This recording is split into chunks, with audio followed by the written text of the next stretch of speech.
আমার অনেকগুলো নাম আছে, আর তাদের মধ্যে একটি হলো যুদ্ধ বিমুখ। এই কথা আপনারা সবাই জানেন। দাদাও আমাকে বলেছেন যে তুমি এরকম কিভাবে যুদ্ধক্ষেত্র থেকে মুখ ঘুরিয়ে পালাতে পারো কানাই। দেখুন, যেটা সময়ের দাবি ছিল আমি সেটাই করেছি। যদি আমি রণভূমি ত্যাগ করে না পালাতাম, তাহলে কে জানে কত সৈনিক নিজেদের প্রাণ হারাতেন, কে জানে কতগুলি পরিবার নিজেদের বাঁচার আশা হারাতেন, কে বলতে পারে হয়তো কত প্রাণী এই সংসার ত্যাগ করতেন। আর তাই কখনো কখনো যুদ্ধ বিমুখ হওয়াই শ্রেয়। কখনো জীবনের ক্ষেত্রেও এটা প্রযোজ্য। যদি দূরে চলে গেলে আপনার সম্ভাবনা বৃদ্ধি পায়, তাহলে দূরে চলে যান। দূরে চলে যান সেই সকল ব্যক্তিদের থেকে যারা কথায় কথায় আপনাকে অপমান করেন, আপনার নিন্দা করেন, আপনাকে বাধা দেবার চেষ্টা করেন, আপনাকে ছোট করেন। কারণ তাদের সাথে থেকে, সেই সকল ব্যক্তিদের সাথে থাকলে যারা আপনার মূল্য বোঝেন না, আপনি নিজের আত্মসম্মান, নিজের আত্মবিশ্বাস, নিজের ব্যক্তিত্বকে নত করে ফেলবেন। দূরে চলে যান সেই সকল সংঘর্ষ থেকে, সেই সকল পরিস্থিতি থেকে যাদের সম্মুখীন হয়ে আপনি কোনো পরিণামেই পৌঁছতে পারবেন না। যদি আপনি এইভাবে যুদ্ধ বিমুখ হয়ে উঠতে পারেন, যদি এই প্রবৃত্তি আপনি নিজের মধ্যে জাগ্রত করতে পারেন, তাহলে আপনার সামনে সেই যুদ্ধ চলে আসবে যাতে বিজয় লাভ করে আপনি নিজের অস্তিত্ব খুঁজে পাবেন। আর সেটাই হলো সবথেকে বড় জয়লাভ। আসুন আমার সাথে ভালোবেসে বলুন, রাধা রাধা। মানুষ একটা অত্যন্ত শ্রেষ্ঠ কর্ম করতে পারেন, সেটা হলো ভুলে যেতে পারা।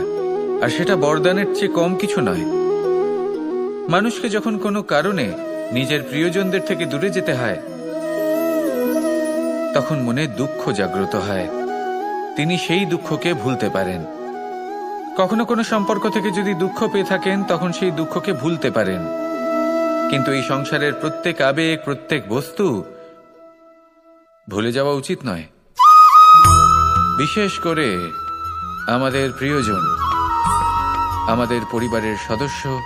যখন এই সংসার থেকে ওনারা চলে যান, তখন যে সৎকর্ম ওনারা করেছেন, যে প্রেরণা ওনারা আমাদের প্রদান করেছেন, কখনো ভুলে যাওয়া উচিত নয়। যখন আপনি কোনো উঁচু স্থানে পৌঁছে যান, আপনি সাফল্য লাভ করেন, তখন সেই সকল বন্ধুদের ভোলা উচিত নয় যারা আপনার সাথে আরম্ভ থেকে ছিল, যারা সব সময় আপনাকে সাহায্য করেছে। আর সবথেকে গুরুত্বপূর্ণ কথা, আপনার বয়স যতই বৃদ্ধি পাক না কেন, মাতা পিতাকে কখনো ভুলবেন না। আপনি যতই বড় হন না কেন, আপনি তাদের সন্তানই থাকবেন। অভিজ্ঞতার দিক থেকে ওনাদের থেকে ছোটই থাকবেন। তাই সবসময় নিজের মাতা পিতাকে নিজের সাথে রাখুন, কখনো তাদের ভুলবেন না। সেই সকল ব্যক্তিদের ভুলে যাবেন না যারা দুঃখের দিনে আপনার সাথে ছিল, তবেই জীবনে সুখ পাবেন। আসুন আর আমার সাথে ভালোবেসে বলুন, রাধা রাধা। এই সংসারের একটা নিয়ম আছে, বা বলতে পারেন লোকে তাই বলে, যে শক্তিশালী হয় সে শক্তিহীনকে নত করে দেয়। এমনটাই হয়, তাই না? আবশ্যক নয়। কখনো কখনো এমনও হয়, একজন অসমর্থ ব্যক্তি সমর্থ ব্যক্তিকে নত করে দেন। এটা সম্ভব, এও হতে পারে। আর এটা তখন হতে পারে যখন তার মধ্যে ভালোবাসার শক্তি থাকে। ভালোবাসার শক্তি এই সংসারে সবথেকে বড় শক্তি হয়। এই ভালোবাসার শক্তি দ্বারাই নির্ধন সুদামা আমাকে দিয়ে নিজের পা ধুইয়ে নিল, কিছু না বলেই, কিছু না চেয়েই। এই কর্মের আধার ছিল শুধুমাত্র ভালোবাসা। খুব শক্তিশালী হয় এই ভালোবাসা। ভালোবাসার শক্তি দ্বারাই আপনি হিমালয় পর্বতকে নত করতে পারেন, তাহলে কি অসম্ভব হতে পারে? এই ভালোবাসার শক্তির সঞ্চার করুন, আর এই ভালোবাসার সাথেই বলুন, রাধা রাধা। মানুষের জীবনে স্বচ্ছতার একটা আলাদা গুরুত্ব আছে। যদি আপনি নিজেকে স্বচ্ছ রাখেন, তাহলে আপনার নিজেরও ভালো লাগবে, সামনের ব্যক্তিরও ভালো লাগবে। একটা অন্যরকম প্রভাব পড়বে। কিন্তু একজন শ্রেষ্ঠ ব্যক্তি কিভাবে হয়ে ওঠা সম্ভব, যার মধ্যে গুণ আছে, শিক্ষা আছে, শুভ চেতনা আছে, যিনি সৎকর্ম করেন?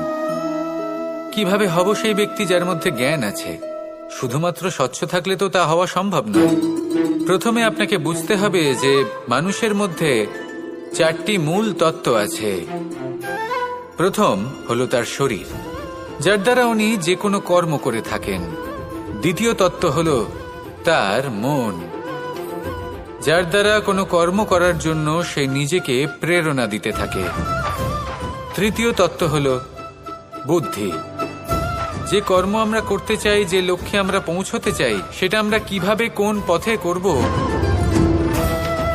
সেটা স্থির করা যায় বুদ্ধি দিয়ে। আর চতুর্থ তত্ত্ব হলো আত্মা। আত্মা হলো এমন এক তত্ত্ব যার কোনো সমাপ্তি নেই। আত্মা হলো অজয়। কিন্তু এরও শুদ্ধিকরণের প্রয়োজন হয়। এই 4টি তত্ত্বের শুদ্ধিকরণ করতে থাকুন, এদের নির্মল রাখুন, শুদ্ধ রাখুন। এবং এটা কিভাবে হবে? শুভ চেতনা দ্বারা, জ্ঞানের দ্বারা, এবং সবথেকে বেশি গুরুত্বপূর্ণ প্রেমের দ্বারা। আসুন আমার সাথে ভালোবেসে বলুন, রাধা রাধা।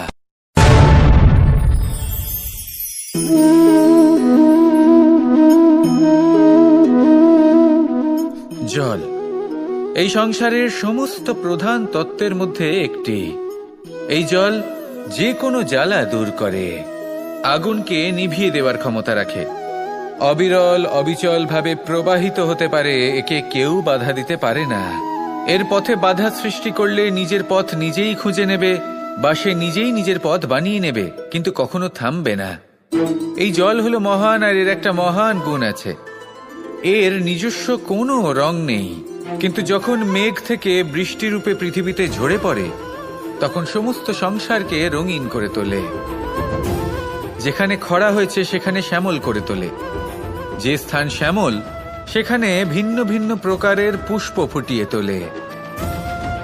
এই জল, এই জলের মতন আমাদের হতে হবে। ওর যেমন কোনো রং নেই, আমাদেরও যেন কোনো অহংকার না থাকে। শুধু কর্মের এই ধারাতে বইতে থাকুন, এই সংসারের মঙ্গল করতে থাকুন, শ্রেষ্ঠ কর্ম করতে থাকুন। এই সংসারকে এটা বলার কোনো প্রয়োজন নেই যে আপনি কে। আপনি যদি কর্ম করতে থাকেন, তাহলে এই সংসার নিজে থেকেই আপনার মূল্য জানতে পারবে। আর তখন এই মন প্রসন্ন হয়ে বলবে, রাধা রাধা। একদিকে হলো আঙুর, আর অন্যদিকে কিশমিশ। দেখতে গেলে এই দুটোই সবারই খুব প্রিয়। শিশু হোক, যুবক হোক, বা কোনো বৃদ্ধ ব্যক্তিই হোক না কেন। আর দেখতে গেলে এই কিশমিশ, এটা আঙুর থেকেই আসে, তারই অন্য একটি রূপ। কিন্তু কখনো হাটে যান আর গিয়ে জিজ্ঞেস করুন যে এই কিশমিশ আর আঙুর, এই দুইয়ের মধ্যে অধিক মূল্য কার? আপনিও নিশ্চয়ই জানবেন যে কিশমিশের মূল্য আঙুরের থেকে অনেক গুণ বেশি। এবার এরকম কেন হয়? এর পেছনে কি কারণ থাকতে পারে? একদিকে হলো সেই আঙুর যা টাটকা অবস্থায় গাছ থেকে পেড়ে খাওয়া যায়, আর অন্যদিকে হলো কিশমিশ যাকে মাসের পর মাস রোদে ফেলে রাখা হয়। একদিকে আঙুর যা কিনা অত্যন্ত রসালো, আর কিশমিশে কোনো রসই নেই। একটি হলো অত্যন্ত কোমল এবং সুন্দর, অন্যটি অমসৃণ এবং তাতে বিন্দুমাত্র সৌন্দর্য নেই, তাও তার মূল্য বেশি। এইসব কেন হয়? এই কারণেই হয় কারণ সেই আঙুর অনেক মাস পর্যন্ত রোদ সহ্য করে থাকে, কষ্ট সহ্য করে থাকে, তবেই সেই আঙুর কিশমিশে পরিণত হয়। এবার জীবনের কড়া রোদ যাকে সহ্য করতে হয়, তার সাথেও এটাই হয়ে থাকে, তারও মূল্য আপনা থেকেই বৃদ্ধি পায়। আপনার জীবনে আপনার গুণ, আপনার প্রতিভা, তা অত্যন্ত গুরুত্বপূর্ণ। কিন্তু যখন আপনি অভিজ্ঞতা লাভ করেন, তখনই সেই অভিজ্ঞতা আপনার গুণ এবং প্রতিভাকে আরো অনেক বেশি শ্রেষ্ঠ করে তোলে। তাই জীবনের কঠোর রোদের মধ্যেও দাঁড়িয়ে থাকাটা শিখে নিন, সাহসের সাথে কঠিন পরিস্থিতির সম্মুখীন হওয়াটা শিখে নিন। ঠিক এইভাবেই অভিজ্ঞতা লাভ করতে হয়। আর এই অভিজ্ঞতা আপনার মূল্য বৃদ্ধি করতেই থাকবে আর তখন এই মন প্রসন্ন হয়ে বলবে, রাধা রাধা। আমাদের সকলের জীবনেই দুই ধরনের ব্যক্তি থাকেন, বন্ধু এবং শত্রু। তারা হলেন আমাদের প্রিয় বন্ধু, যারা আমাদের জীবনে সবসময় আমাদের পাশে থাকেন। কখনো কখনো আমরা তাদের জন্য কিছুই করি না, তাও তারা আমাদের আনন্দ প্রদান করেন, ভালোবাসা প্রদান করেন। আর অন্যদিকে থাকে আমাদের শত্রু। দেখতে গেলে যখন আমরা জন্ম নিই তখন কিন্তু আমাদের কোনো বন্ধু থাকে না, আমাদের কোনো শত্রুও থাকে না। কিন্তু যত ধীরে ধীরে আমরা জীবনে এগোতে থাকি, আমাদের বয়স বাড়তে থাকে, তখন আমাদের বন্ধু আর শত্রু এই দুইয়ের সংখ্যা বাড়তে থাকে। আর সেই সবকিছু নির্ভর করছে আমাদের কথার ওপর এবং আমাদের ব্যবহারের ওপর। এবারে আপনি যদি কোনো ব্যক্তিকে স্বাগত জানান উদার চিত্তে, ভালোবেসে, তাহলে সেই ব্যক্তি আপনার বন্ধু হবেই হবে। কিন্তু যদি আপনি নিজে হাতে কাউকে সামনে অগ্রসর হতে বাধা দেন, বিনা কারণে তার সাথে খারাপ ব্যবহার করেন, তাহলে তার মনে শত্রুতার বোধ অবশ্যই জেগে উঠবে। আর রইল বিষয় কথার, যদি আপনার কথা মধুর হয় তাহলে সবাইকে আপনি আপন করে নিতে পারবেন। এই কথাই যদি কটু হয় তাহলে আপনার আপনজনেরাও দূরে চলে যেতে পারে। তাই নিজের কথার ওপর সংযম রাখুন এবং নিজের আচরণ উদার করে তুলুন। জীবনে সুখই সুখ থাকবে। আসুন আমার সাথে ভালোবেসে বলুন, রাধা রাধা। এই সংসারে যখনই কোনো সমস্যা আসে তখন আমরা আমাদের সব থেকে বড় সম্বলের কাছে আশ্রয় খুঁজি, তা হলো আমাদের বিশ্বাস। এবার প্রশ্ন হলো এটাই যে এই বিশ্বাস কার উপর করা যেতে পারে? পরিবারের ওপর, বন্ধুর ওপর, নাকি তাদের ওপর বিশ্বাস করা উচিত যাদেরকে আমরা কখনো সঙ্গ দিয়েছি? দেখুন, এই সংসারে বিপদের সম্মুখীন হলে কে আপনাকে সাহায্য করবে সেটা নির্বাচন করা আপনার হাতে নেই। সেটা সেই সকল ব্যক্তির উপর নির্ভরশীল যে তারা আপনাকে সাহায্য করবে নাকি করবে না। অর্থাৎ যখনই কোনো বিপদ আসে সর্বপ্রথম তার সম্মুখীন আমাদের নিজেকেই হতে হয়, আর তার জন্য প্রস্তুত থাকা প্রয়োজনীয়। সেই শক্তি, সেই সাহস অর্জন করা প্রয়োজনীয়। দেখুন, যখনই অন্ধকার আসে তখন সবার আগে কে আপনাকে ত্যাগ করে চলে যায়? আপনার নিজেরই ছায়া। এই অন্ধকারের সম্মুখীন হতে হয় অন্তরের প্রদীপের দ্বারা, অন্তরের আত্মা দ্বারা। তবেই আপনি অন্ধকারের ওপর জয়লাভ করতে পারবেন। সেই জন্য যে বিপদই আসুক না কেন, নিজেকে তার জন্য প্রস্তুত রাখা উচিত। সেই সাহস নিয়ে আসুন। এমন কোনো বিপদ নেই যা আপনাকে ভেঙে দিতে পারে। আসুন আমার সাথে ভালোবেসে বলুন, রাধা রাধা। এই সংসারে সব থেকে ভয়ানক এবং গভীর অন্ধকার কোনটা? সেটা যখন মেঘ সূর্যকে ঢেকে দেয় এবং সংসার অন্ধকারাচ্ছন্ন হয়ে ওঠে, নাকি তখন যখন সূর্যাস্তের সময় ঘনিয়ে আসে, সূর্য ঢলে যায় এবং এই সংসারে অন্ধকার ছেয়ে যায়, নাকি সেই অমাবস্যার রাত্রি যখন চতুর্দিকে ঘন অন্ধকার থাকে এবং চন্দ্রমার প্রকাশ কোথাও থাকে না? না, এই সংসারে সব থেকে বেশি ভয়ানক অন্ধকার হলো মানসিকতার অন্ধকার। মানসিকতা খুব গভীর একটা বিষয়। এই মানসিকতাই সত্যের রূপ ধারণ করে এবং আমাদের এই মানসিকতা এবং বিবেকে একটা সূর্য থাকে। যদি আমরা এটা জীবন থেকে বের করে ফেলি তাহলে নিরাশা, হতাশা, অসফলতা এর এমন এক ঘন অন্ধকারে আমরা ফেসে যাব যে তার থেকে বাইরে বের হওয়া প্রায় অসম্ভব ব্যাপার হয়ে দাঁড়াবে। বড়ই কঠিন হয় সেই সময়। সেই জন্য ইতিবাচক মনোভাব থাকা খুব প্রয়োজনীয়। এটা ভাববেন না যে এটা আমার সাথে কেন হলো, এই সমস্যা কেন এলো, ওই ব্যক্তি আমার সাথে এটা কেন করলেন। এটা ভাবুন যে আমি জীবনে যে পরিস্থিতিতে দাঁড়িয়ে আছি তার থেকে আমি ঠিক কিভাবে বাইরে বেরোতে পারবো। যতই ঘন অন্ধকার থাকুক না কেন, খুব ছোট একটা প্রদীপের প্রকাশ আমাদের পথপ্রদর্শক হয়ে দাঁড়াতে পারে। আর আমাদের জীবনে এই ছোট্ট একটা প্রকাশ হলো আশা। এই আশার একটি কিরণ আমাদের অত্যন্ত গাঢ় অন্ধকারেও পথ দেখাতে পারে। তাই এই আশাকে সবসময় মনে প্রজ্বলিত করে রাখুন। গাঢ় থেকে গাঢ় অন্ধকারের সাথে, কঠিন থেকে কঠিনতর সমস্যার সাথে লড়াই করুন, সামনে এগিয়ে চলুন, আর আমার সাথে ভালোবেসে বলুন, রাধা রাধা। শত্রুতা। একজন মানুষ অন্য মানুষের সাথে শত্রুতা করে বসেন। দুজন ঘনিষ্ঠ বন্ধু। এমনও এক সময় আসতে পারে যখন এনারা একে অপরের শত্রু হয়ে ওঠেন। এর অনেকগুলো কারণ হতে পারে, কিন্তু মূল কারণ হল আলোচনা। আগে হ্যাঁ, আপনি যদি কারোর বিষয়ে আলোচনা করেন তাহলে সে আপনার শত্রু হয়ে যেতে পারে। এবার মনে একটা প্রশ্ন আসতে পারে যে এটা কিভাবে সম্ভব হতে পারে? আলোচনা, এটা তো অত্যন্ত জরুরি। যদি আমি নিজের বন্ধুর খারাপ কাজের বিষয়ে আলোচনাই না করি তাহলে সে শুধরবে কি করে? এ কথা সত্যি যে আলোচনা আবশ্যক, কিন্তু তার থেকেও বেশি গুরুত্বপূর্ণ এবং আবশ্যক হলো আপনার এই সিদ্ধান্ত এটাই যে আপনার এই আলোচনা কোন স্থানে করবেন। যদি এটা সবার সামনে করবেন ভাবেন, তাহলে তা অপমানও হয়ে যেতে পারে। যদি এটা আলাদাভাবে করেন তাহলে তা পরামর্শ হয়ে যায়। অপমান কেউ স্বীকার করতে পারেন না, কিন্তু পরামর্শ সকলের ভালো লাগে। তাহলে যদি আপন কারোর জন্য ভালো কিছু চান, কাউকে শুধরে দিতে চান, আর আপনার মনে হয় আলোচনা আবশ্যক, তাহলে সর্বপ্রথম সময়, পরিস্থিতি আর স্থানের কথা মনে রাখবেন। নয়তো এই আলোচনা আপনাকে খুব ভোগাতে পারে।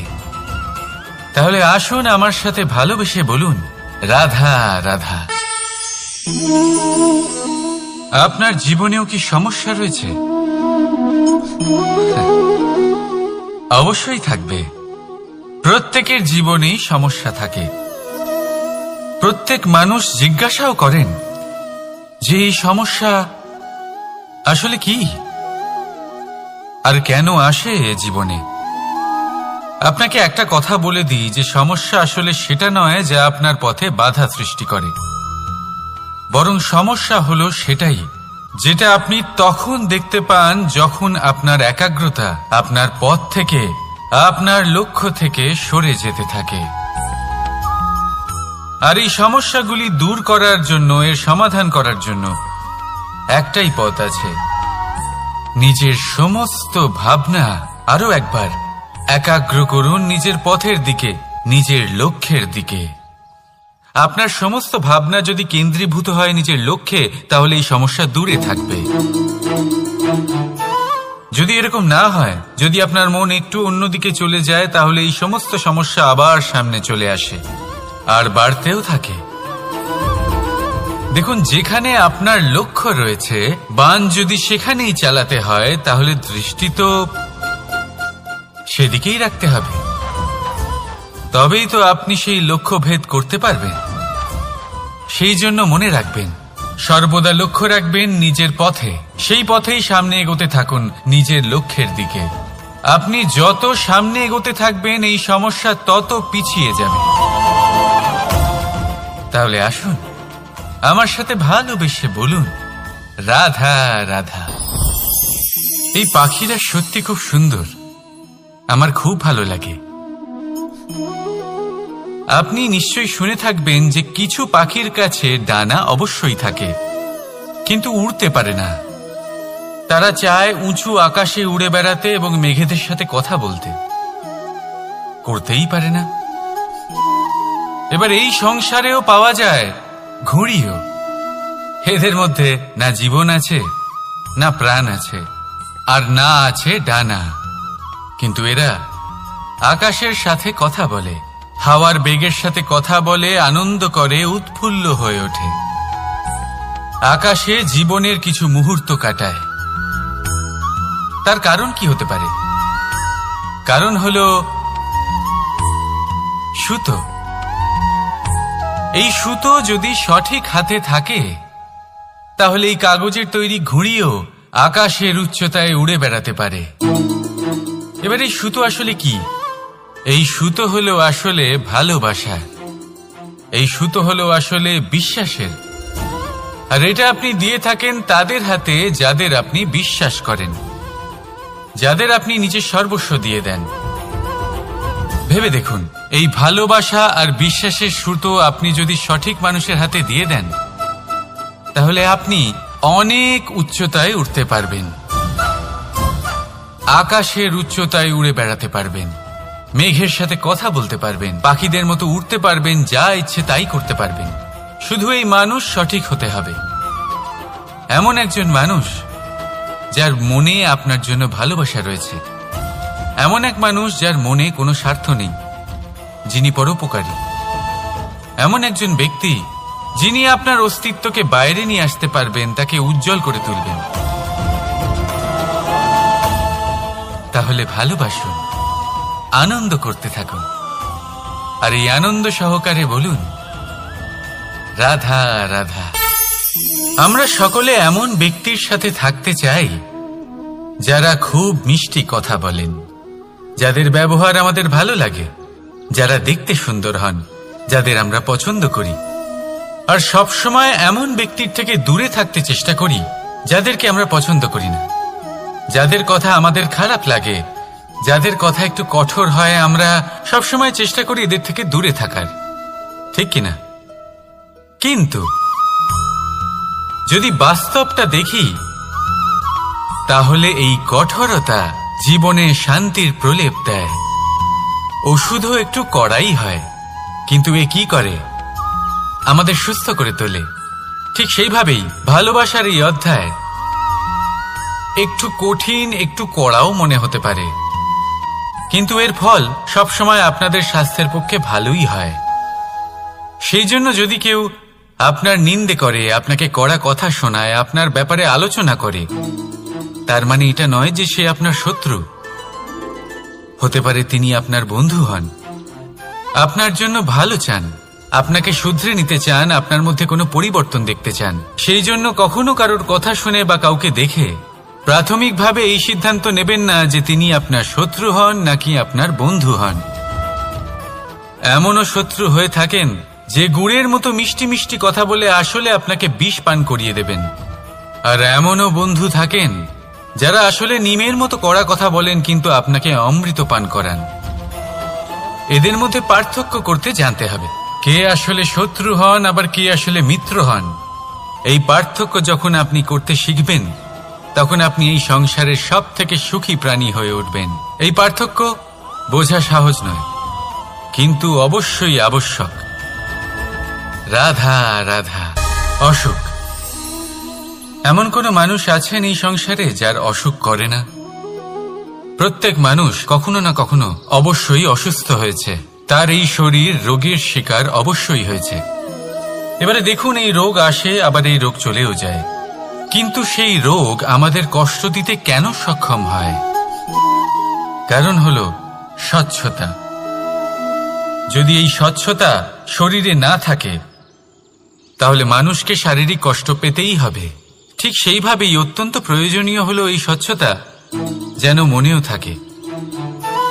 যদি এই স্বচ্ছতা মনে না থাকে, তাহলে মানুষ চারিত্রিকভাবে কষ্ট সহ্য করেন। এবারে নিবারণ কি হতে পারে? বড়ই সহজ এর উপশম। যদি রোগ শরীরে হয়, তাহলে সর্বপ্রথম স্বচ্ছতা বজায় রাখতে শিখুন, এই শরীরকে পরিষ্কার রাখতে শিখুন। বিচক্ষণতার সাথে এই রোগের সম্মুখীন হন, ভয় পাওয়ার কোনো দরকার নেই। ব্যায়াম করতে থাকুন, সব ঠিক হয়ে যাবে। সেইভাবেই যদি এই অসুখ মনে হয়, তাহলে কি করা যায়? সর্বপ্রথম তার আধারের উপরে নজর দিন। আপনার এই আধারই হলো আপনার আহার। যা আপনি আহার করবেন, সেরকমই মানুষ হয়ে উঠবেন। সেইভাবেই আপনি যেরকম ভাবেন, সেরকমই মানুষ হয়ে উঠবেন।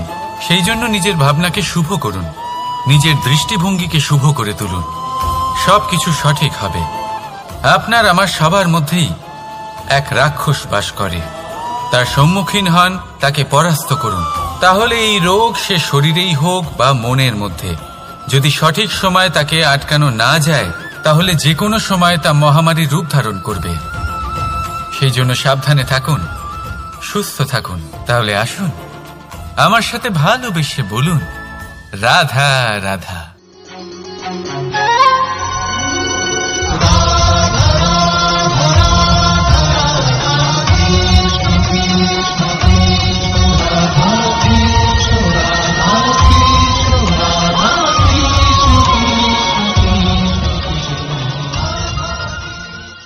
সংসারে সব থেকে বড় ব্যক্তি কে? আপনি বলবেন এ কেমন ধরনের প্রশ্ন, কিন্তু এটা হলো সব থেকে উচিত প্রশ্ন। কেউ এর উত্তর দেবে যে সেই মহাপ্রতাপী রাজা, তিনি হলেন সব থেকে বড় ব্যক্তি, সেই বড় রাজনীতিবিদ, তিনিই সব থেকে বড় ব্যক্তি।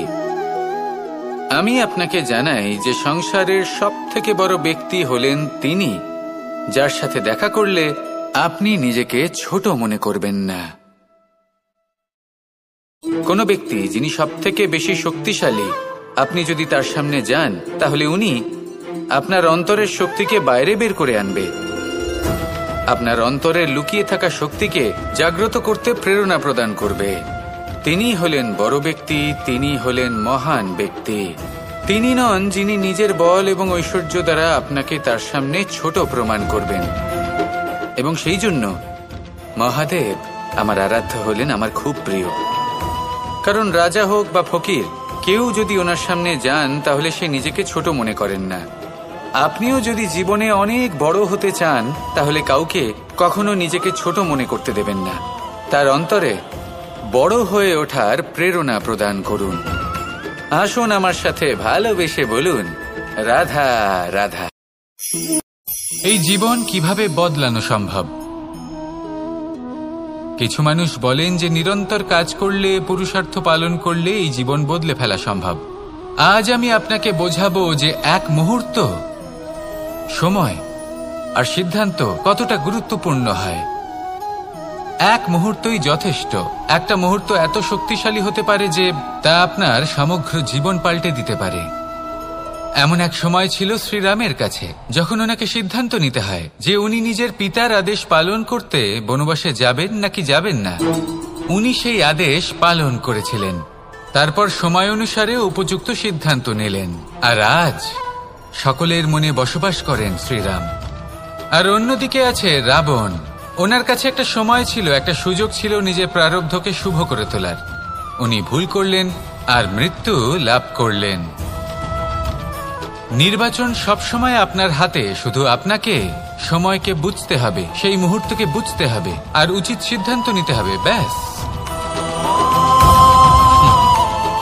বুঝতে শিখুন এই সময়ের দাবি কি, বুঝতে শিখুন এই সময়ের ইচ্ছে কি, আর উচিত সিদ্ধান্ত নিন। আর আমার সাথে ভালোবেসে বলুন, রাধা রাধা। জ্ঞান এবং অহংকার, এই দুইয়ের মধ্যে সম্পর্ক কোথায়? সম্পর্ক ঠিক সেরকম যেরকম হাত এবং কাকনের, যেমন চোখ এবং দৃষ্টির সম্পর্ক। এবার আপনি বলবেন, এ আমি কি বলছি? জ্ঞান এবং অহংকারের এমন সম্পর্ক কি করে হতে পারে? দেখুন, যে ব্যক্তি জ্ঞানী, যার কাছে জ্ঞান রয়েছে এবং তিনি জানেন যে তার কাছে জ্ঞান রয়েছে, তার মধ্যে নিজে থেকেই অহংবোধ জাগ্রত হয়। খুব কম সংখ্যক এমন জ্ঞানী ব্যক্তি আছেন যারা নিজেদের অহংকারের বিষয়ে আঁচ করতে পারেন। প্রকৃত জ্ঞানী হলেন তিনি, যিনি নিজের জ্ঞানের সদ্ব্যবহার করে অহংকারকে দূর করেন। উচিত সময়ে বুঝে যান, নিজের অন্তর যাচাই করে এই বিষয়টা দেখেন যে তার অন্তরে অহংবোধ জাগ্রত হচ্ছে এবং নিজেকে সেখানেই থামিয়ে দেন, যাতে অহংকারের পথে তিনি অগ্রসর না হয়ে যান। এই অহংকার কখন উচিত, কখন অনুচিত, কখন প্রয়োগ করা উচিত, উচিত নয়, কখন বাধা দেওয়া উচিত, এটা শেখা অত্যন্ত প্রয়োজনীয়। আর যদি এটা আপনি শিখতে পারেন তাহলে আপনি একজন জ্ঞানীও হয়ে উঠবেন এবং সুখীও থাকবেন। তাই মনে রাখবেন, এই জ্ঞান নিয়ে কখনোই অহংকার করবেন না, বরং সবসময় নিজের অহংবোধের বিষয়ে প্রকৃত ধারণা রাখবেন। আসুন আমার সাথে ভালোবেসে বলুন, রাধা রাধা। আমাদের জীবনে 7 ধরনের সুখ আছে, আর সেগুলো লাভ করার জন্য আমরা অত্যন্ত প্রচেষ্টা করি। কিন্তু কোনো প্রচেষ্টা করার পূর্বে তা কিভাবে করব সেটা বোঝা খুব প্রয়োজন, আর সেখানেই আমরা ভুল করে থাকি। যে কাজটা আমাদের পরে করা উচিত সেটাই আমরা আগে করে বসি। আপনাকে স্পষ্ট করে বোঝাই, প্রত্যেক সুখের সাথে দুটি ক্রিয়া জড়িত থাকে। এবার যখন আমরা ধনের কথা বলি তখনও দুটি ক্রিয়া জুড়ে থাকে। প্রথম ক্রিয়া হলো ধন অর্জন করা, দ্বিতীয় ক্রিয়া হলো ধনের ব্যবহার করা। আর জীবনে ধনের ব্যবহার করার পূর্বে ধন কিভাবে অর্জন করতে হয় তা শেখা অত্যন্ত প্রয়োজনীয়। আমরা মন্দিরে যাই, ভগবানের আরাধনা করি, তার জন্য পুজো করি, ওনাকে প্রসন্ন করতে চাই, কিন্তু তার আগে ভগবানের ওপর আস্থা রাখা প্রয়োজনীয়। যদি আপনার অটল বিশ্বাস থাকে তবেই আপনি প্রকৃত ভক্ত হয়ে উঠতে পারবেন। এবার যদি আপনি বক্তা হয়ে থাকেন, শ্রেষ্ঠ বক্তা হতে চান, এই সংসারের সামনে নিজের বক্তব্য রাখতে চান, তাহলে কথা বলার পূর্বে কথা শুনতে শিখুন। তবেই আপনি একজন শ্রেষ্ঠ বক্তা হয়ে উঠতে পারবেন। জীবনে সম্পর্ক স্থাপন করার আগে সম্পর্ক বজায় রাখতে শিখুন। তবেই আপনি একজন প্রকৃত সাথী হয়ে উঠবেন। জীবনে পরাজয় মানার পূর্বে বিজয়ী হওয়ার চেষ্টা কিভাবে করতে হয় সেটা শিখুন। তবেই আপনি একজন নিপুণ ব্যক্তি হয়ে উঠবেন। অন্তিম এবং সবথেকে গুরুত্বপূর্ণ কথা, জীবনে ভালোবাসা লাভ করার পূর্বে ভালোবাসা প্রদান করতে শিখুন। তবেই আপনি একজন প্রকৃত প্রেমী হয়ে উঠবেন। আসুন আমার সাথে ভালোবেসে বলুন, রাধা রাধা। এই সংসারের সবথেকে বড় যুদ্ধ কোনটা? দেব-অসুরের যুদ্ধ যা অনেক বছর ধরে চলেছিল, নাকি রাম রাবণের যুদ্ধ, নাকি মহাভারত? না, সংসারের সবথেকে বড় যুদ্ধ হলো সেইটা যা নিজের সাথে লড়া হয়, নিজের মনের সাথে লড়া হয়, নিজের অন্তরের সাথে লড়া হয়। এটাই সবথেকে বড় যুদ্ধ। এবার নিজেই দেখুন আপনার সবথেকে বড় শত্রুকে। আপনার স্বার্থ, আপনার কামনাগুলি, আপনার অহংকারগুলি, যা আপনাকেই নষ্ট করে দেয়। যদি এদের ওপর আপনি বিজয় লাভ করতে পারেন, তাহলে ধরে নিন এই সংসারে সবার উপরে আপনি বিজয় লাভ করতে পারবেন। এই সংসারে কেউ আপনাকে পরাজিত করতে পারবে না। কিন্তু তার জন্য প্রয়োজন অনুভূতির। অনুভূতি ভালোবাসার, অনুভূতি অনুপ্রেরণার। যে ব্যক্তি ভালোবাসতে পারেন এবং প্রেরণা দিতে পারেন, তিনি চিরকাল জয় লাভ করতে পারেন। নিজের কাছে ভালোবাসার এক অস্ত্র রাখুন আর প্রেরণার এক ঢাল। জীবনে কেউ আপনাকে পরাজিত করতে পারবে না।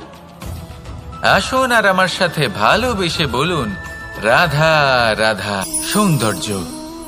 মানুষ নিজের সৌন্দর্যের বিষয়ে কতটা ভাবে, চায় যে সে সব থেকে বেশি রূপবান হবে, সব থেকে বেশি সুন্দর হবে। কিন্তু সৌন্দর্যের পরিভাষা কি তা কি সে জানে? কোনো মাকে জিজ্ঞেস করুন, ওনার জন্য সৌন্দর্যের পরিভাষা ওনার সন্তান। কোনো ভক্তকে জিজ্ঞেস করুন, ওনার জন্য সৌন্দর্যের পরিভাষা ওনার ভগবান। শ্রীরামকে জিজ্ঞেস করুন, ওনার জন্য সৌন্দর্যের পরিভাষা হলো হনুমান। ভাঙা হানু, ফুলে যাওয়া মুখ, দেখতে গেলে উনি বানর, লম্বা লেজ, এত নিরীহ যে ওনাকে অমূল্য মালা দিলে সেটা ছিঁড়ে তার ভেতরে শ্রীরামকে খুঁজছিলেন। কিন্তু ওনার ভাবনা কত সুন্দর। উনি এটা বিশ্বাস করেন যে সংসারের যতই মূল্যবান জিনিস দিয়ে এই মালা তৈরি করা হোক না কেন, যদি এর মধ্যে শ্রীরাম না থাকেন তাহলে এর মধ্যে কোনো অর্থ নেই। সৌন্দর্য রূপে নয়, ভাবনায় নিহিত থাকে। যদি আপনি সৌন্দর্য প্রাপ্ত করতে চান তাহলে তা কর্মে নিয়ে আসুন, ভাবনায় এবং বিচারে নিয়ে আসুন। এই সৌন্দর্য আপনার সাথেই থাকবে। যদি আপনি সৌন্দর্যকে রূপের মধ্যে খোঁজেন তাহলে কিছুক্ষণের জন্য পাবেন, সেই সৌন্দর্য সময়ের সাথে হারিয়ে যাবে। সৌন্দর্য যদি পেতে চান, খুঁজতেই চান, তাহলে হৃদয় খুঁজুন, কর্মে খুঁজুন। মন প্রসন্ন হয়ে বলবে, রাধা রাধা। এই সংসারে মানুষ জন্মগ্রহণ করেন, বড় হতে থাকেন, পুরুষার্থ লাভ করেন, অর্জন করেন। অর্জন করা আসলে কি? বেশিরভাগ মানুষ বলেন অর্জন করা অর্থাৎ ধন সম্পত্তি অর্জন করা। আর কি অর্জন করা যায়? আর কি লাভ করা যায়? আসল প্রশ্ন হলো এটাই যে কি এমন আছে যা বাস্তব রূপে অর্জন করার যোগ্য। তা হলো ব্যবহার, জ্ঞান এবং সন্তোষ। কেন? কারণ আপনি যখন এই সংসার ছেড়ে চলে যাবেন, তখন আপনার ধন সম্পত্তি আপনাকে বিদায় জানাতে আসবে না। আপনাকে বিদায় জানাতে আসবে আপনার আপনজন, যাদের সাথে আপনার সুসম্পর্ক ছিল। সমগ্র সংসারে সহস্র মানুষ ধন অর্জন করে থাকেন। শ্রেষ্ঠ মানুষ হলেন তিনি, যিনি ব্যবহার, জ্ঞান এবং সন্তোষ অর্জন করে থাকেন, একে সকলের মধ্যে বিতরণ করেন। তাই এটাই করুন, আর আমার সাথে ভালোবেসে বলুন, রাধা রাধা। সেই কখন থেকে এই পুস্তকটিকে দেখছি, কিন্তু এর থেকে আমি কোনো জ্ঞান লাভ করতেই পারছি না। এবার আপনি বলবেন যে আজ কেমন বিচিত্র কথা বলছি আমি। যদি এই পুস্তক থেকে আমাকে জ্ঞান লাভ করতে হয়, তাহলে শুধুই তাকিয়ে থাকলে হবে না। আমাকে এই পুস্তককে খুলতে হবে, পড়তে হবে, তাকে বুঝতে হবে, তবেই তো জ্ঞান প্রাপ্তি হবে। বড়ই সহজ একটা ব্যাপার, কিন্তু একে যাপন করা অত্যন্ত কঠিন, তাই না? আপনি নিজেকেই দেখে নিন। আপনার কাছে অনেক জ্ঞান রয়েছে। সহজ থেকে সহজতর জ্ঞানের কথা যদি বলি, আপনি এটুকু তো জানেন যে সত্যি কথা বলা ভালো কাজ, দান করা হলো পুণ্যের কাজ। আপনি জানেন যে পরিশ্রম করলে সাফল্য আসবে। এই জ্ঞান তো আমাদের কাছে রয়েছে, এমন অনেক জ্ঞান আমাদের কাছে রয়েছে, কিন্তু আলস্যের কারণে, অবহেলা করে আমরা শুধু এই জ্ঞান প্রয়োগ করতে পারি না, এই জ্ঞান যাপন করতে পারি না, একে আচরণে প্রয়োগ করতে পারি না। সেই জন্য দুঃখী হয়ে যাই। তাই আপনার কাছে যা যা জ্ঞান আছে, যা যা জ্ঞান আপনি লাভ করেছেন, সেই জ্ঞান যাপন করা শুরু করুন, জীবনে প্রয়োগ করতে শুরু করুন। এই মন প্রত্যেকটি মুহূর্তে প্রসন্ন থাকবে, আর লক্ষ্যপ্রাপ্ত করে এই মন বলবে, রাধা রাধা। একটা জলের ফোঁটাকে ফোঁটা নামে সম্বোধন করা হয়। অনেক ফোঁটা একত্রিত হলে সাগরের রূপ ধারণ করে। শুধু একটা পাতাকে পাতা বলা হয়, অন্য অনেক পাতার সাথে একত্রিত হলে তা গ্রন্থের রূপ ধারণ করে। একটা মাত্র সুতো অন্য সুতোর সাথে মিলিত হলে বস্ত্রের রূপ ধারণ করে। অনেক সংখ্যক ইট একত্রিত হলে মহলের রূপ ধারণ করে। সৈন্যরা একত্রিত হলে সৈন্যদল তৈরি হতে পারে। এটা হলো শক্তি সংগঠনের, এটাই হলো শক্তি একতার। তা সে বনস্পতি হোক বা কোনো ব্যক্তিই হোক, কোনো মনোভাবই হোক, যদি একা থাকে তাহলে দুর্বল হয়ে পড়বে। যদি সংগঠিত থাকে তাহলে শক্তিও বাড়বে, আর আপনাকে সামনে এগিয়েও নিয়ে যাবে। তাই এই একতায় বিশ্বাস রাখুন, আর আমার সাথে ভালোবেসে বলুন, রাধা রাধা। এমন কিছু রয়েছে মানুষের মনে, তাদের জীবনে এমন এক আবেগ যা সর্বজন বিদিত, যা সবাই জানেন যে উপস্থিত আছে। সেটাকে আমরা সমস্যা বলে থাকি। এমনিতে আমরা সকলেই জানি যে এমন কোনো গৃহ নেই যেখানে মৃত্যুর ছায়া পড়েনি, এমন কোনো বৃক্ষ নেই যার দ্বারা ওষুধ তৈরি সম্ভব নয়, এমন কোনো অন্ন নেই যা সময়ের সাথে বিষ বা অমৃতে পরিণত হতে পারে। এবার এই সমস্যাগুলি কোনো ব্যক্তির জন্য সমস্যা হতে পারে, কিন্তু নিজে থেকে এরা কোনো সমস্যাই নয়। এরা আসে আমাদের সাহায্য করতে, আমাদের কিছু শেখাতে। আপনি নিজেই দেখুন, পর্বতের শিখর থেকে কোনো এক পাখি পড়ে গিয়ে নিজের প্রাণ ত্যাগ করলো। সেটা কখন সম্ভব? যখন সেই পাখি ওড়ার চেষ্টাই করে না। তখন যখন কোনো ব্যক্তি জলে পড়ে যান এবং ডুবে গিয়ে নিজের প্রাণ হারান, এর সম্ভাবনা কখন বেশি থাকে? যখন সেই ব্যক্তি সাঁতার কাটার চেষ্টাই করেন না। তখন এই সমস্যা প্রত্যেকের জীবনে থাকবেই, কিন্তু এটা মনে রাখা প্রয়োজনীয় যে কোনো সমস্যা পরিস্থিতির কারণে সমস্যা হয়ে ওঠে না। এই পরিস্থিতি যখন আমাদের সামনে আসে, আমাদের তা কঠিন মনে হয়, আমরা নতমস্তক হয়ে পড়ি, ভয়ভীত হয়ে পড়ি, তার সম্মুখীন হতে পারি না। তখন তা সমস্যার রূপ নেয়। দৃঢ় হয়ে দাঁড়িয়ে থাকুন সাহসের সাথে, এই পরিস্থিতিগুলির সম্মুখীন হন। দেখবেন সমস্যা কখন সাফল্যে পরিণত হবে আপনি জানতেই পারবেন না। আসুন আমার সাথে ভালোবেসে বলুন, রাধা রাধা। এই সংসারে কখনো কোনো ব্যক্তিকে তার বাইরের পোশাক দেখে বিচার করার চেষ্টা করবেন না, এটা খুব বড় ভুল করবেন। যেমন আমরা জীবনে অনেক সময় এমন করি, ধরুন কোথাও একটা গাছ দেখলাম, খুব বিশাল আকারের একটা গাছ, যেটা মাটির থেকে অনেক উঁচুতে পৌঁছে গেছে, যার বিশাল শাখা আছে। সেগুলো দেখে আমরা ভাবি যে এই গাছে হয়তো কত সুস্বাদু ফল আছে, আমরা সেই গাছের পরিচর্যা করতে থাকি। আবার অন্যদিকে হলো একটি তৃণ, যেটা মাটি থেকে কিছুটা উঁচুতে পৌঁছেছে, কিন্তু সেই তৃণর নিচে, মাটির নিচে অত্যন্ত সুস্বাদু ফল বা সবজি জন্ম নেয়, যা আমাদের স্বাস্থ্যের পক্ষে অত্যন্ত উপকারী। সেই জন্য কখনো আবরণ দেখে কাউকে বিচার করতে চেষ্টা করবেন না। তার বদলে এটা বোঝার চেষ্টা করুন যে আপনার সামনে যে ব্যক্তি আছে বা বস্তু আছে তার বিশেষত্ব কি। যদি এই বিশেষত্ব বোঝার ক্ষমতা আপনি অর্জন করেন, যদি এই শিল্প আপনি নিজের ভেতরে জাগ্রত করেন, তাহলে এই সংসারে বিশেষত্ব কি সেটা আপনি জানতে পারবেন। আর এই সমস্ত খেলা দৃষ্টি থেকে নয়, দৃষ্টিভঙ্গি থেকে জন্ম নেয়। দৃষ্টিভঙ্গি সবসময় শুভ রাখুন, আর আমার সাথে ভালোবেসে বলুন রাধা রাধা। যখন মানুষের মৃত্যু হয় তখন কি হয়? অনেক সংখ্যক মানুষ শোক পালন করতে চলে আসেন। যে ব্যক্তি মৃত্যু লাভ করেছেন তার অনেক বস্তু থাকে যেগুলো তার প্রিয়, যেগুলো তিনি ব্যবহার করেছেন, তার শয্যা, তার বস্ত্র, তার আভূষণ, সবকিছু তার থেকে বিচ্ছিন্ন করা হয় এবং খালি হাতে তাকে শ্মশানের উদ্দেশ্যে রওনা করা হয়। আমি আপনাকে এই প্রশ্ন করতে চাই, আপনি এই সংসারে কি অর্জন করেছেন? ধন সম্পত্তি, বস্ত্র, আভূষণ, এই সবকিছু যে আপনি অর্জন করেছেন, আপনার মৃত্যুর পরে তা আপনার থেকে দূর হয়ে যাবে।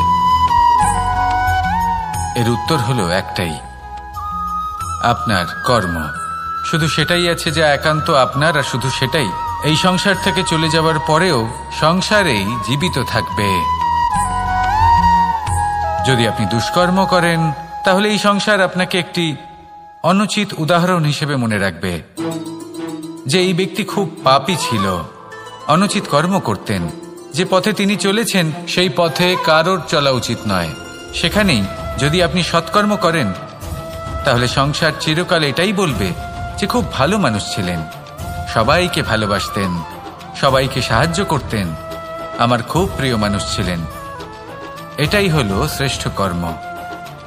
সেই জন্য জীবনে শুধুমাত্র ধন সম্পত্তি, আভূষণ, এই সব অর্জন করতে গিয়ে নিজের মনোনিবেশ করবেন না। শ্রেষ্ঠ কর্ম করুন। সংসার থেকে চলে যাওয়ার পরেও এই কর্মই এই সংসারে আপনাকে জীবিত রাখবে। আসুন আমার সাথে ভালোবেসে বলুন রাধা রাধা। আমরা সবাই সূর্যকে সম্মান করি, ওনাকে শ্রদ্ধা করি, ওনাকে পুজো করি। এই সূর্য আমাদের শক্তি প্রদান করেন, প্রকাশ প্রদান করেন। কখনো কখনো উষ্ণতা এতটাই বাড়িয়ে তোলেন, এতটাই তপ্ত করে তোলেন, আমাদের একথা মনে হয় যে আমাদের এই শরীর জ্বলে যাচ্ছে। তখনও আমরা বিরোধিতা করি না, তাকে কটু কথা শোনাই না, আমরা সসম্মানে তা গ্রহণ করি। কেন কেন করি? কারণ আমরা জানি যে সন্ধেবেলা যখন সূর্যাস্ত হবে তখন শুধুমাত্র অন্ধকার বাকি থাকবে। ঠিক কিছুটা এরকমই হয় আমাদের মাতা পিতাও, যিনি আমাদের জন্ম দেন, আমাদের ভরণ পোষণ করেন, আমাদের বড় করেন, আমাদের প্রেম প্রদান করেন। কখনো কখনো তাদের মুখ থেকে কটু কথা নিঃসৃত হয়, আমাদের দুঃখ হয়, কিন্তু তখন আমাদের এটা বোঝা উচিত এগুলি নিঃসৃত হচ্ছে আমাদেরই মঙ্গলের জন্য। যেমন সূর্যদেব, উনিও উত্তাপ দিয়ে থাকেন আমাদেরই মঙ্গলের জন্য, যাতে ফসল পাকতে পারে, যাতে জল বাষ্প হয়ে মেঘ হতে পারে, বৃষ্টি হতে পারে, আর এই সংসারে নিরন্তর জলের প্রবাহ থাকে।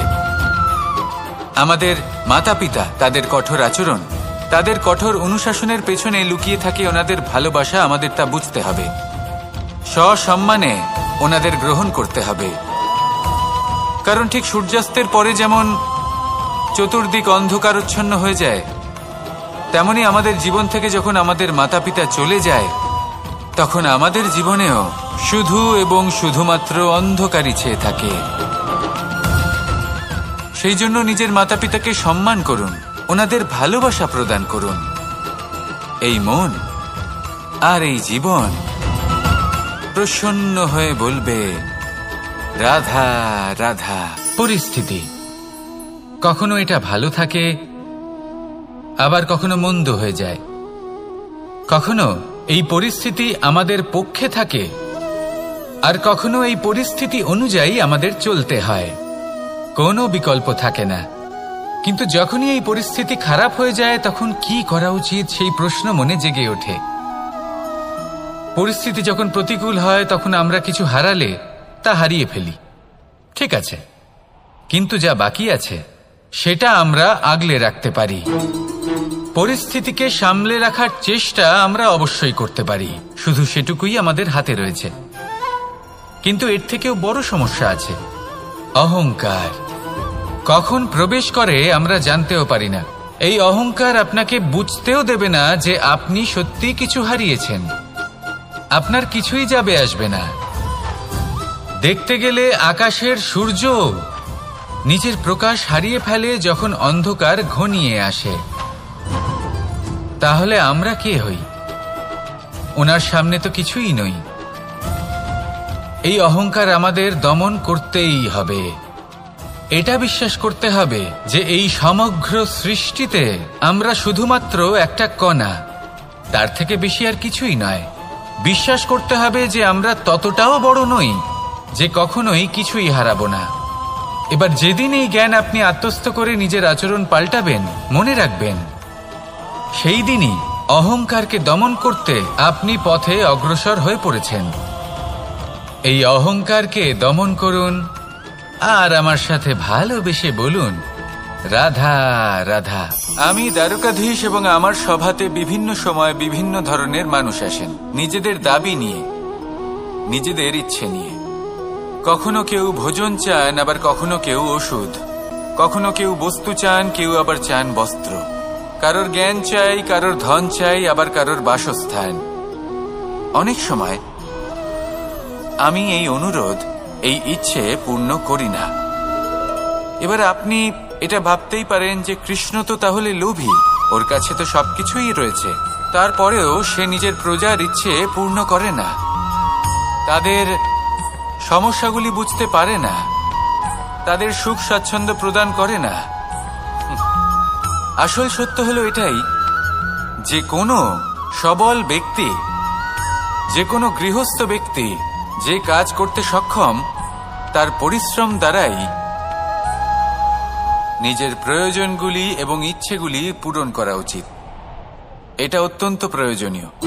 আর এগুলো তিনি করতে পারেন শিল্প, ব্যবসা, আচরণ অথবা জ্ঞানের ভিত্তিতে। এই পথে চলতে হবে, পরিশ্রম করতে হবে, তবেই সে কিছু অর্জন করতে পারবে।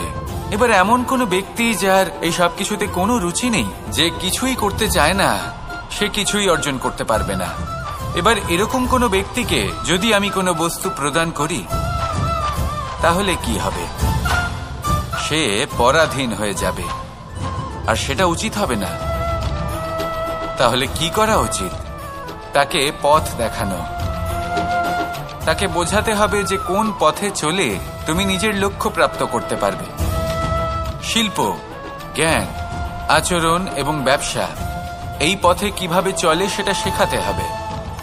আর আমি সেটাই করি। তার ফলে কি হয়? ব্যক্তি স্বাধীন হয়ে যায়। সংসারে সে যা চাইবে তাই প্রাপ্ত করতে পারবে, কখনো কারোর থেকে কিছু চাইবার প্রয়োজন পড়বেই না। এই কথাটা সবসময় মনে রাখবেন। যখনই দান করবেন তা ভাবনা চিন্তা করে এমন ভাবে দান করবেন যাতে সামনের ব্যক্তি স্বাধীন হতে পারেন, পরাধীন নয়। আসুন আমার সাথে ভালোবেসে বলুন রাধা রাধা। আমরা সকলে শক্তি অনুভব করতে চাই। এবার যদি আপনাকে জিজ্ঞেস করা হয় যে সবথেকে বেশি শক্তির অনুভব কোথা থেকে করা সম্ভব, তখন কেউ কেউ বলবেন পুষ্টিকর আহার গ্রহণ করলে, ব্যায়াম করলে, কেউ বলবেন ধন লাভ করলে, বন্ধুদের থেকে, পরিবারের থেকে, আদি ইত্যাদি। এইভাবে আপনি শক্তির অনুভব অবশ্যই করতে পারেন, কিন্তু সবথেকে বেশি শক্তির অনুভব যদি আপনি করতে চান তাহলে তা পাবেন শুধু একতার দ্বারা, সংগঠনের দ্বারা। যদি আপনাকে উদাহরণ দিই, নিজের এই হাতটাকে দেখুন, 5টা আঙুল রয়েছে। কোনো একটা বস্তুকে নিজের একটা আঙুল দ্বারা তুলে ধরার চেষ্টা করে দেখুন, বড়ই কষ্ট হবে।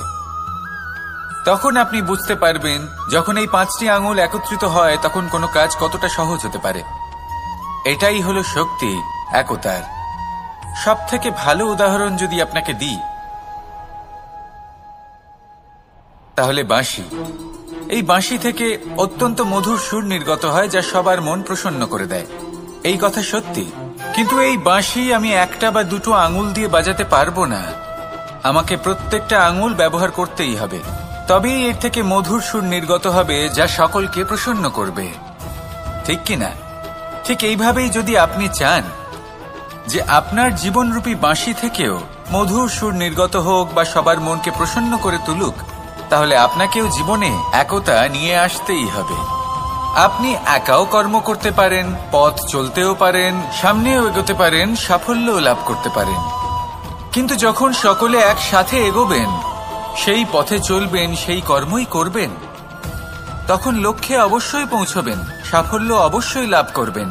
কিন্তু সেই সাফল্য এবং তার আনন্দর সংমিশ্রণটাই একটু অন্যরকম হবে।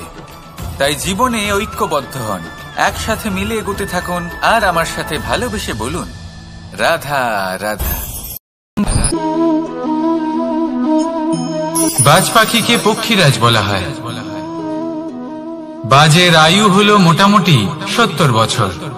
এবার 40 বছর হতে হতেই ওদের পালক লম্বা এবং ভঙ্গুর হয়ে যেতে থাকে, ঠোঁট বেঁকে যায়, ডানা ভারী হয়ে যায়, অর্থাৎ আগের মতো উঠতে পারে না, সেই শক্তি থাকে না। এবার সেই বাজ কি করবে? বাজ সব থেকে কঠিন নির্বাচন করে, নির্বাচন নিজের পুনর্স্থাপনার।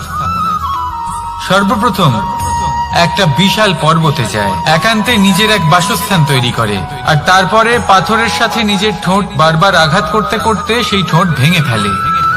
তারপরে সে অপেক্ষা করে সেই ঠোঁট পুনর্নির্মাণ হওয়ার। তারপর সেটাই করে নিজের পালকের সাথে। তারপরে নিজের ডানা থেকে এক এক করে ভারী পালকগুলো ছিঁড়ে ফেলে দেয়। আর তারপর 150 দিনের এই যন্ত্রণা সহ্য করার পরে ও ফিরে পায় নিজের উড়বার অনন্য ক্ষমতা, সেই শক্তি। আর তারপরে ও জীবনের পরবর্তী 30 বছর বাঁচে।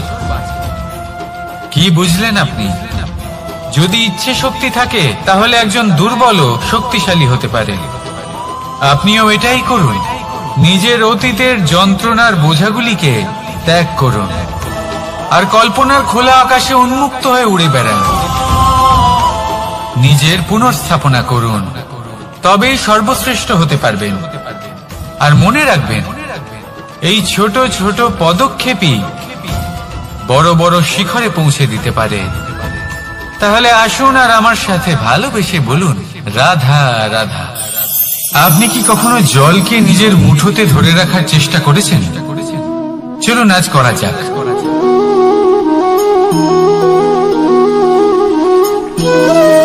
যদি আপনি নিজের মুঠো জোরে বন্ধ করেন, জল ধরে রাখতে পারবেন না। যদি আপনি তাকে এমনি বইতে দেন, তাহলেও নিজের পথ নিজেই করে নেবে, আর আপনার হাতেও থেকে যাবে। আমাদের জীবনও হলো কিছুটা এরকম, জলের মতো। নিজের পথ নিজেই করে নেয় এই জীবন। প্রত্যেক সমস্যার সমাধান নিজেই করে নেয় এই জীবন। তাই জীবনে যখন কোনো পরিস্থিতি আমাদের প্রতিকূল হয়ে থাকে, কিছুই হয়তো আমরা বুঝতে পারছি না, কিছুই যখন বসে থাকে না, তখন আমরা হতাশ হয়ে পড়ি, নিরাশ হয়ে পড়ি। আর এটাই করা উচিত নয়। শান্ত মনে দেখতে হবে যে এই জীবনে আসলে কি ঘটে চলেছে। কষ্ট সবাই ভোগ করেন, কষ্ট পেলে কেউ রেগে যান, রেগে গিয়ে পরাক্রম দেখান। এটাই তো করা উচিত নয়। শান্ত মনে সেটাই করতে হবে যা জীবন আমাদের শেখাতে চাইছে। জীবন আমাদের সব শিখিয়ে দেবে, শুধু মনে রাখবেন কখন প্রয়াস করতে হবে আর কখন আমাদের প্রতীক্ষা করতে হবে, সেটা আগে আপনাকে বুঝতে হবে। তাহলে আসুন আমার সাথে ভালোবেসে বলুন, রাধা রাধা। সাফল্য কে না চান? সাফল্য লাভ করার, শিখরে পৌঁছানোর আলাদাই একটা আনন্দ রয়েছে। আর আপনজনদেরও কে না চান? প্রত্যেক মানুষ চান যেন জীবনে তার কোনো আপনজন থাকে, যারা সবসময় তাদের সাথে থাকবে। কারণ আপনজনের সাথেই তো সাফল্যের আনন্দ সব থেকে বেশি পাওয়া যায়। কিন্তু আসলে কি হয়, অনেক সময় সাফল্যের খোঁজে সেই পথে চলতে চলতে আমরা আপনদের থেকে দূরে চলে যাই। না চাইতেও দূরে চলে যেতে হয়, ওনাদের সাথে সময় কাটাতে পারি না। আর আমরা ভুলে যাই যে সাফল্যের আসল আনন্দ আপনজনদের সাথেই পাওয়া যায়। সফল হওয়ার পরে আপনদের সাথে দেখা হলে তাদের চোখে আমাদের জন্য যে আবেগ থাকে, যে সম্মান, যে প্রেম থাকে, সেটাই হলো আসল পুরস্কার। আমরা সেই কথা ভুলে যাই এবং একা হয়ে পড়ি। বেশিরভাগ সময় এটাই হয়। বেশিরভাগ সময় সফল মানুষগুলি একা হয়ে যান। এবার আপনি কি চান? আপনি অসফল হয়ে দিনগুলি একাকিত্বে কাটাতে চান, নাকি সফল হয়ে আপনজনদের সাথে আনন্দে থাকতে চান? সেই সিদ্ধান্ত আপনার। সাফল্যের পেছনে ছুটুন, নিজেকে উজাড় করে দিন, কিন্তু আপনজনদের সঙ্গ ত্যাগ করবেন না। সেই আপনজন যারা আপনার সাফল্যের জন্য দায়ী, সেই আপনজন যিনি আপনার সাফল্যে আনন্দ পান, সুখ লাভ করেন, তাদের কখনো ত্যাগ করবেন না। আসুন আমার সাথে ভালোবেসে বলুন, রাধা রাধা। বল, শক্তি, পরাক্রম এই সংসারের বিকাশের মূল। কিন্তু কখনো ভেবেছেন যে প্রকৃতি আমাদের এই বল, শক্তি, পরাক্রম কেন দিয়েছেন? যাতে আমরা জীবনে কারোর উদ্ধার করতে পারি, কাউকে সাহায্য করতে পারি, কারোর জন্য ভালো কিছু করতে পারি, কোনো গরিব অসহায় মানুষের জন্য কিছু করতে পারি। এই বল, এই শক্তির সদ্ব্যবহার করতে পারি। কখনো দেখেছেন এমন মানুষ যার কাছে অসীম শক্তি আছে, কিন্তু তার সাথে অসম্ভব অহংকারও রয়েছে, যিনি নিজেকে সর্বশ্রেষ্ঠ বলে মনে করেন, খারাপ কাজও করেন। আপনি দেখবেন প্রকৃতি এবং মানুষ তাকে ভাঙতে সর্বদা চেষ্টা করেন। মনে রাখবেন, যতই সুবিশাল পর্বত হোক না কেন, তা যদি পথে পড়ে, তাকে ভেঙে পথ প্রশস্ত করা হয়। যদি আপনার কাছে বল থাকে, শক্তি থাকে, পরাক্রম থাকে, তাহলে তার সদ্ব্যবহার করুন, কাউকে সাহায্য করুন, কাউকে রক্ষা করুন। যদি আপনি আপনার শক্তির দুর্ব্যবহার করেন, তাহলে মনে রাখবেন আপনি নিজের বিনাশ নিজেই আমন্ত্রণ করছেন। এবার বল অর্জন করার পরে, শক্তি অর্জন করার পরে আপনি নিজেকে বিনাশ করতে চান নাকি এই সংসারের উদ্ধার করতে চান? সিদ্ধান্ত আপনার। রাধা রাধা। মানুষ আর ধন, এই দুইয়ের মধ্যে সম্পর্ক খুব ঘনিষ্ঠ।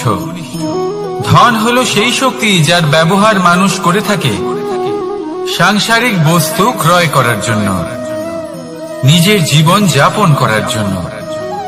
আর মানুষ হলো সেই শক্তি যারা ধনকে গুরুত্বপূর্ণ করে তোলেন।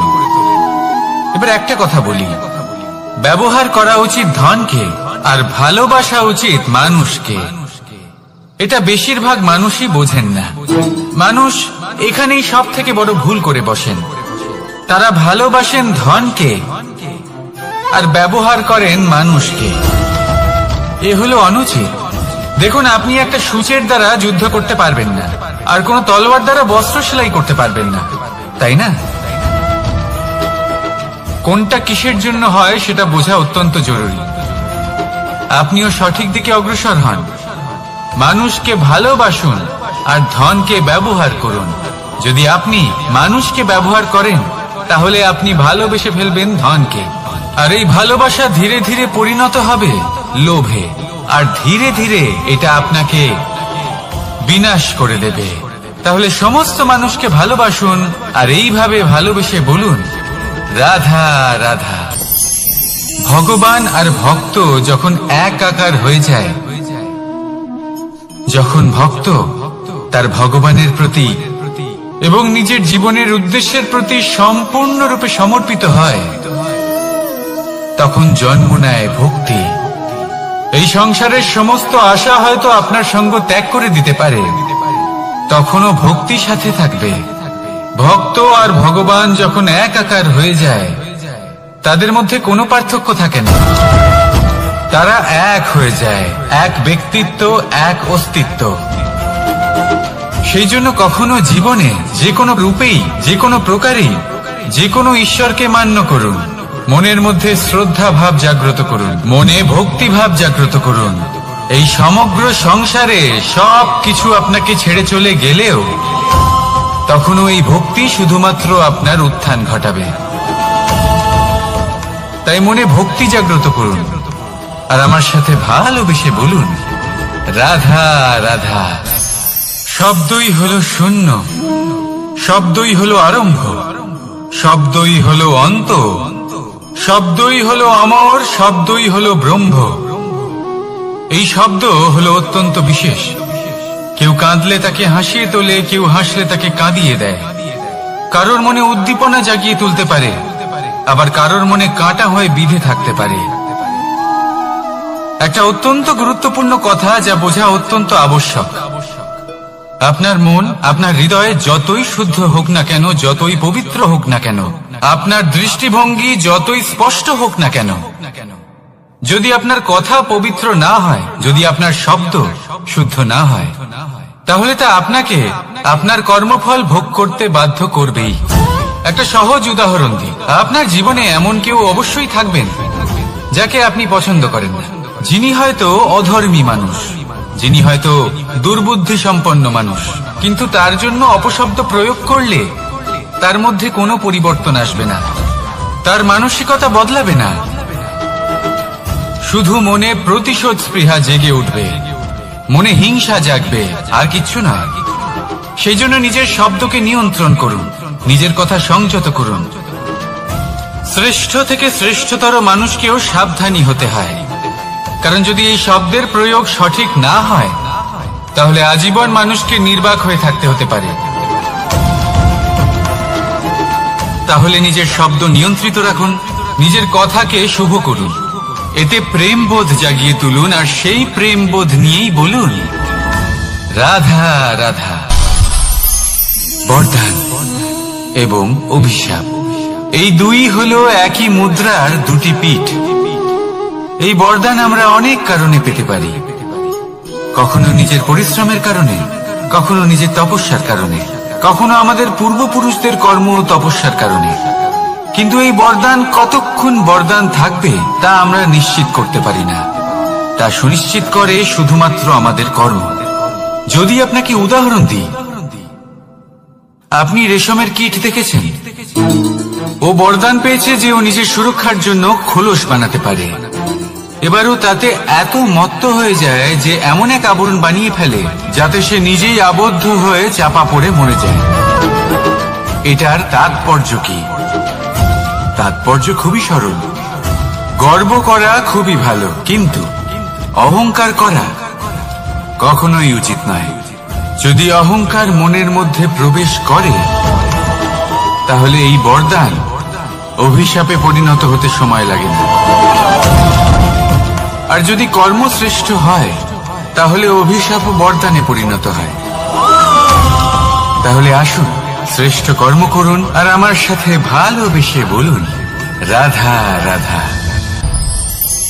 সুখ, দুঃখ, মৃত্যু, মহামারী, এগুলো কখনো বলে আসে না, আবার জিজ্ঞাসা করেও আসে না। এমনই হয় দ্রুত ক্রীড়ার এই খেলায়। এক কারাগারের মতো, একটা মাকড়সার জালের মতো। যেমন একটা মাকড়সার জাল একটা পোকাকে নিজের দিকে আসতে আকর্ষিত করে, নিজের চমকের দ্বারা, নিজের গঠন দ্বারা। সেরকমই দ্রুত ক্রীড়ার এই খেলা মানুষকে নিজের দিকে আসতে প্ররোচিত করে। শেষে গিয়ে মানুষ আটকা পড়ে।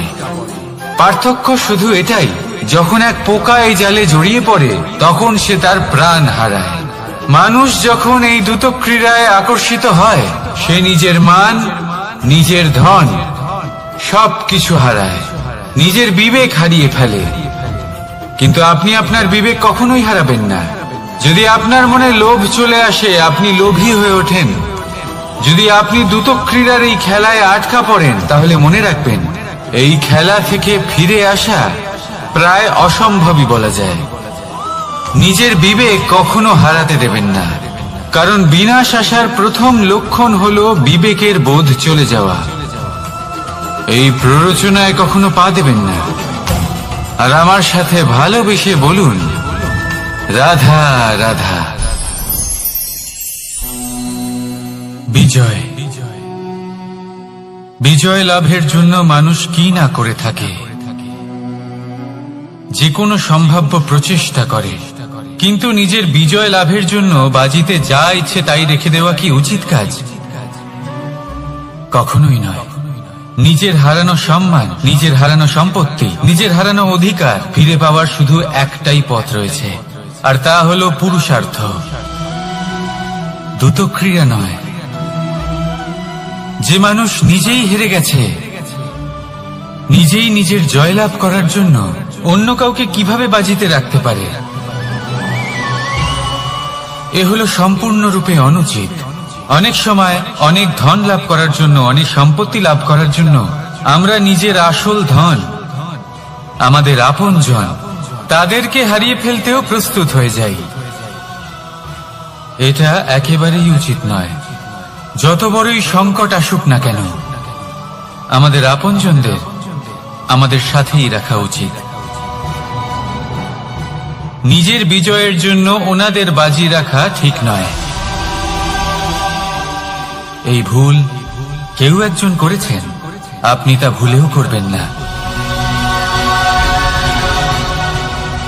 রাধা রাধা। নারী জন্মসূত্রে কারোর কন্যা, ধর্মসূত্রে কারোর পত্নী, আর কর্মসূত্রে কারোর মা। আমাদের মনে এই ছবি আঁকা রয়েছে একজন নারীকে নিয়ে, তাই না? একটা অতুলনীয় ভূমিকা রয়েছে নারীদের আমাদের জীবনে, আর নারী ছাড়া আমরা কিছুই নই। কিন্তু অধিকার, সেখানে আমরা একটা ভুল করে বসি। যখন নারী একজন কন্যা থাকে, যখন সে জন্ম নেয়, তখন তার ওপর অধিকার থাকে তার পিতার। আর তারপর যখন বিয়ে হয়ে যায়, তখন তার অস্তিত্বের ওপর অধিকার থাকে তার স্বামী। আর যখন তিনি মা হন, তখন নিজেই তিনি জীবনের সমস্ত অধিকার দিয়ে দেন তার সন্তানকে। কিন্তু আমরা কি কখনো এটা ভেবেছি, এই জীবন হলো তার নিজের? যে নারী সবার কল্যাণ করছেন, তার জীবনের অধিকারও তার কাছেই থাকা উচিত, তাই না? তার নিজের জীবনের সিদ্ধান্ত সে নিজেই নিতে পারেন, নিজেই নিজের ভাগ্যের রচয়িতা হতে পারেন।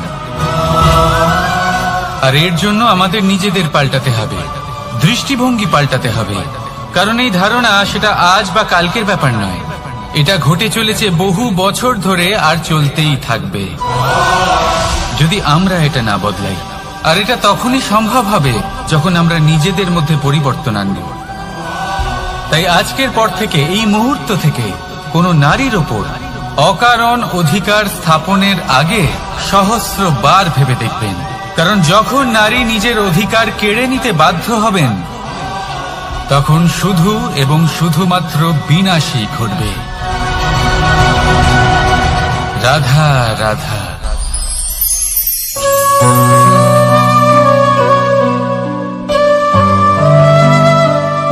নারী, পুরুষরা যাকে নাম দিয়েছেন ত্রিয়া, কেন দিয়েছেন, কে দিয়েছেন, কেউ তা জানে না। কথায় আছে, পুরুষরা ভাবেন যে ত্রিয়া, ভাবেন একরকম, বলেন অন্য কিছু, আর করেন অন্য কিছুই। কিন্তু সত্যিটা কি এটাই? আসল সত্যি হলো এটাই যে ত্রিয়া হলো সেই চরিত্রহীন পুরুষ, আর কেউ নয়। সেই পুরুষ যারা নারীকে বলেন যে আপনি হলেন মা, আপনি হলেন দেবী, আপনি হলেন বোন। আর ভাবেন কি? ভাবেন যে এই নারী হলো আমাদের পায়ের ধুলো আর কিচ্ছু নয়। আর কি করেন? ওনাদের মাথায় ওনাদের খোপায় মালা পরিয়ে দিয়ে ভাবেন যে ওনারা হলেন তাদের পায়ের ধুলোর সমান। একজন নারীর সম্মান ভঙ্গ করেন, তাদের দাসী মনে করেন। ভুলবেন না, যত্র নারীয়াস্ত পূজ্যন্তে রমন্তে তত্র দেবতা। অর্থাৎ যেখানে নারীকে পুজো করা হয় সেখানে ঈশ্বর বাস করেন, আর যেখানে নারীকে অপমান করা হয় সেখানে ঈশ্বর এবং ভাগ্য এই দুই রুষ্ট হয়। মনে রাখবেন, যদি নারী কল্যাণকারী হতে পারেন তাহলে নারী মহাচণ্ডী রূপও ধারণ করতে পারেন। যদি একজন নারী মাতা হয়ে জন্মদান করতে পারেন তাহলে নারী মৃত্যু হয়ে বিনাশও করতে পারেন। যেখানে নারী অপমানিত হবেন সেখানে মহান ভারতও মহাভারতের পথে অগ্রসর হতে পারে। তাই মনে রাখবেন, নারীর অপমান যেন কখনোই না ঘটে। আর যদি কোথাও নারীর অপমান হয় তার অর্থ হলো আপনার বিনাশ আপনার দিকেই আসছে, আর এটা হলো তার প্রথম পদক্ষেপের প্রথম পদধ্বনি। রাধা রাধা।